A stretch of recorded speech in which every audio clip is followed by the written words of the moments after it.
Hello, gentle viewers, and welcome to another episode of Alistair Reviews It. And today I am going to be ranking every YA series that I have ever read that I remember reading so far. Okay, I don't really have any rules for this. It doesn't matter if I read one or all of it. I just put them all here. If I only read one, like for example Throne of Glass, and I rate it low, you know, maybe I need to read more, but that's how I felt after reading that first one. Please let me know if you think that I need to give some of these books another chance. Just remember, everything here is very subjective, and I apologize for the light. And if you hear some like little feet going around, that's my dog Brando, and he will not stay quiet. That's why I apologize. Yeah, there's no real rules to this. We'll talk it, or I'll talk it through, and then we'll have a discussion, I guess, down below once this is done. So without further ado, I'm going to start with An Ember in the Ashes. So I liked the first one. Oh, I should probably talk about ranking, right? So S, that's like the best it could have been. You know, the best book it could be, you know. A is great book. B is solid, good book. C is good book. Series, and D is it was just cringy. It was cringy. Without further ado, An Ember in the Ashes. So I liked the first book, but then I read the second book, and I did not like the second book because I don't think that the characters had any growth. So I'm going to put that in good. I think it could have been good, but it's not good, you know. Next, Aristotle and Dante discover the secrets of the universe. I thought this was a standalone, but when I was looking at all of my books on Goodreads, this one says a number 1 next to it, which tells me that there's a number 2 coming out, and this book was amazing. It was beautifully written. I'm gonna put you at a S tier. Everybody should read it. It's so good. Next is the Bartemius trilogy. Really, the biggest thing I remember about this being devastated at the end of the series. And it definitely messed with my little emotional kid heart. So I think it was a solid one. Maybe I need to revisit it. But right now, I'm saying you're pretty solid. Beartown was amazing. It was Beartown by Frederick Bachman. Both the first and second books were very, very, very, very good. And it was nice reading outside of the fantasy with that one, and it was nice to get a really good book. I know I got that recommendation from Connor O'Brien. Next, we have Red Sister, Mark Lawrence. So I think that this is shelved as a YA. I think it's actually considered to be an adult fantasy, an epic fantasy, but it's shelved as YA, and I loved it. I think I'm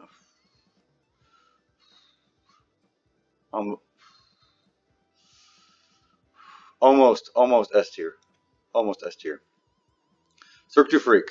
Okay, so I have some major issues with the last book of the series, but the other 11 books, or was it 12 books, leading to the last book were great. So I'm just gonna, you know what? This is my ranking.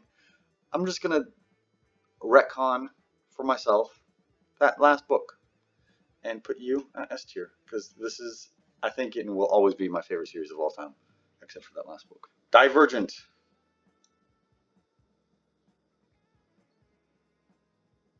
I just don't want to talk about that one. I just don't want to. And I think I actually read all 3. The Gallagher Girls. This was a guilty pleasure read, and it was good. It was solid, and I say it's solid because it gave me what I wanted. I wanted boarding school girls who were also spies, and it gave me exactly what I wanted. Geography Club. I think it was good. I don't know what it was trying to be, but it was good. You know, it was like it was nice to have. I think this was one of the few gay YA stories that were out at the time. It was nice to have. So good.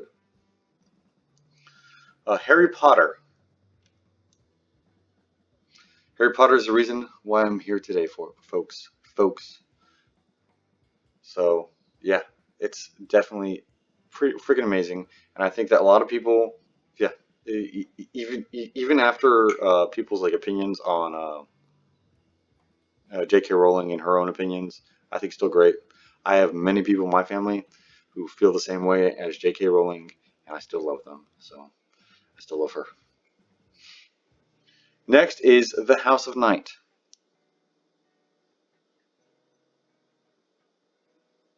It was good. It was good. I really enjoyed reading it. It was another guilty pleasure read that I really enjoyed. Um, Midnighters by Scott Westerfield. It's good. It was like I got through it. And I was like good enough to keep on going, but honestly, like it just doesn't stand out for me. It doesn't. It don't do it. It don't do it. Next will be Mistborn, and I know what you're saying. This is an epic fantasy. It probably shouldn't be shelved with YA, but it's often shelved with YA, and I think that Mistborn is one of the best bridges from YA to adult fantasy that there are. So I am including it, and there are several that I've included that have previously been shelved as YA, like Red Rising, and of course, just kidding. Uh, it's on the superb tier, the S tier. It was amazing and will always be amazing. I would say most of Brandon Sanderson's books belong up there. Most, not all, but most. Peeps. Again, this is another Scott Westerfield one that I just didn't get into. It came around the time that like vampires were really big, uh, but like I just couldn't get into the characters themselves. And instead of calling them vampires, they called them peeps. The Percy Jackson series, I think this one was great. I actually haven't read the last book, I think, from the Percy Jackson series. I just need to be, I'm a very big mood reader, and sometimes it takes me years to get back in the mood to read books like this. And I still need to finish it out, but from what I read, it's a great series. It's a great series. And I like how he writes in a way that you can tell it's middle grade, but it's accessible to I think all ages in a way that the story could be realistic. So, Proxy. I liked the story. I even liked the characters, but it was too little. And I think that it needed a bit more fleshing out. And I really like that we got some LGBT representation in this dystopian world because this also came out when dystopia was big. But I think it definitely missed the mark in a couple of ways. But it wasn't like cringy. It was almost cringy, but it wasn't cringy. You know. Ranger's Apprentice. It was good. I only read the first and second books, and I just didn't like where it was going. So this is my subjective opinion. It might be better than that, but for most other people. But for me, it was good. Red Rising. Yep, Red Rising. I loved these books, and I didn't know these were the books and characters I wanted to read until I started reading them. And they're badasses, and they're people who are unapologetically badasses.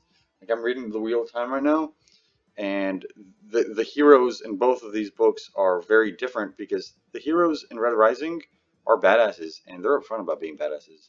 And the heroes in The Wheel of Time right now seem to be like closeted badasses, like they just don't want to come out as in their badassdom. So yeah, that's where we're at right now. Scythe. You, my friend, are going in here. I might move you up here. Here for now. You know what? You're right there. You're right there. I loved this book by Neal Shusterman, and uh, I think it felt refreshing. It felt great to read a utopia instead of a dystopia, and I think that I know some people have criticized. Actually, I don't think most people. I think most people really just love Scythe, and I think it's just a solid book overall. and it's very accessible read for people of all ages in a way that the characters feel real, the situations feel real. I liked it a lot. I actually really liked it a lot. I think it had amazing world building. Okay, I think I can stop. I can stop. Slayer by Kirsten White. I'm going to put this as a solid B. Okay, so I'm reading Chosen right now, the second book in the duology. And so maybe this will change. Maybe it'll go up to A. We're going to ignore that. Oh, grass. Maybe it'll go up to A. You know what? I think I abused that book.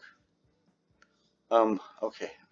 Novice was very cringy, and I think that this was an online story that was developed over time, and it never it was popularized and then was picked up as a book. But I think that the writer should have gone back and reworked it a bit so that it actually felt like a book with like a beginning, middle, and end. It just didn't work for me. It was very cringy. It felt like I was reading it online, and usually, like, if that's what I'm doing, if I'm just reading like somebody's like fresh words online, great. Good. It was a good book for that. But for being a published book, it wasn't ready for it. It just wasn't. And yeah, Brendo, stop drinking. That's him drinking. Lord Loss. So Darren Shan broke my heart with Cirque du Freak, and I have not let him do that with Lord Loss. I have not read the last two books because guess what? Actually, I don't even know why Darren Shan is even considered to be a YA author, because these two series, the Demonata series and the Cirque du Freak series, are very graphic. Like, they're super violent and demonic in a way that I should have probably a warning before you actually turn pages. Like, they're very graphic, and I think this was a solid series. I don't think it got to the S tier for me, but obviously I never read the last couple books because I will not be played. Next is the Air series, and I think this was a solid good. I think each book was good, but I didn't like how it was broken up, and so me subjectively make it good. Hunger Games. I know. I think I've talked about my dislike for some parts of Hunger Games before, but it was three really solid, great books. 2.5 really solid, great books, and even though I didn't like some of what happened, and I don't like a lot of I don't think some of the praise is well placed. It's still a great series. Eragon, fight me. It deserves to go there. This was the book that really just oof. It I feel like this was my first foray into fantasy, and yes, I know that it's not well received by a lot of people, but guess what? It's actually a great book, and it sold well, and people loved it, and I am not ashamed at putting it in an S tier because it satisfied everything that I wanted, except for I think that the love story was not right. Yeah, but I think a lot of fantasy authors have issues writing love stories, and it's also hard to write a love story if you're so young. Next is the Cade series by Rick Riordan. I only read like the first book in this one. It was good. It was solid, but it wasn't like great, so it was solid. The Name of the Wind. So again, did not like the first read. So if you read the back of the book and then you read the book, you can't help but to be disappointed. But if you don't read the back of the book and you read the book, you're gonna like it. Or if you read the back of the book, read the book, didn't like it, and go back and read the book, you're gonna like it. That's what I have to say about that. I'm sorry. I know it's a great series for people, but lovers or siblings, I'm never gonna forgive it. Just it's not gonna happen. Okay, next, Steelheart. It wasn't Brandon Sanderson's best work, but it was a solid go. And I don't think the first book was actually the best, but it was. Once you get to the second and third books, the Reckoners was a series that was worth it towards the end. But I also think that Brandon Sanderson held some stuff above your head until you got to the last book, which actually forced me to get to the last book, and I enjoyed it. But I kind of really wish that we had some of those elements beforehand. The Magician, this was good. Um, I still haven't finished it, but it was good. This Seven Kingdoms, I believe, series. This was a solid series. Guys, be less loud. Twilight, again, fight me. So I was really into vampires at the time because I was really into Buffy, and I thought this book had a lot more action in it than it did. And it wasn't until halfway through the book that I realized this is just a romance because my mom picked it up for me as soon as it came out, so it was before it was big. And I kept on reading it because I wasn't really big into romances, especially back then. And I kept on reading it, and it was good. It was very satisfying. If you hear breathing, that's my dog. Next, Throne of Glass. Again, I'm only judging this based on the first book, and it was very cringy. I think I saw a lot more telling than showing.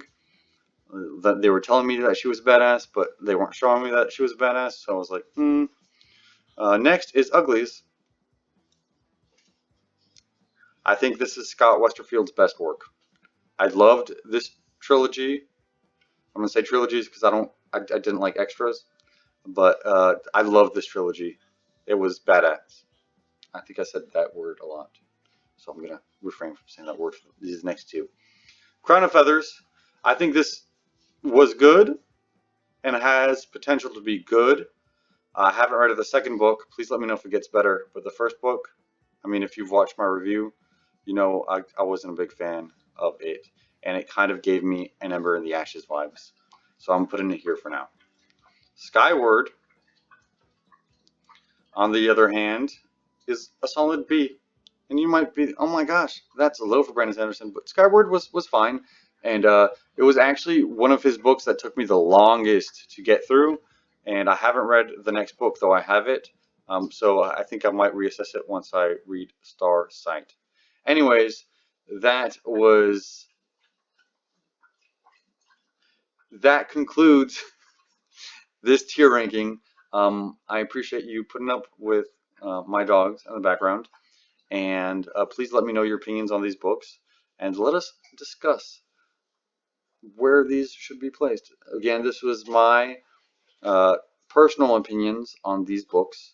And some of these books I've only read one of. So, which really is just Throne of Glass and Crown of Feathers that I think of. Yeah, and I'm halfway through The Chosen of Slayer. Anyways, my dogs are now eating now, so I'm going to let you guys go. Adios, gentle viewers. Until next time.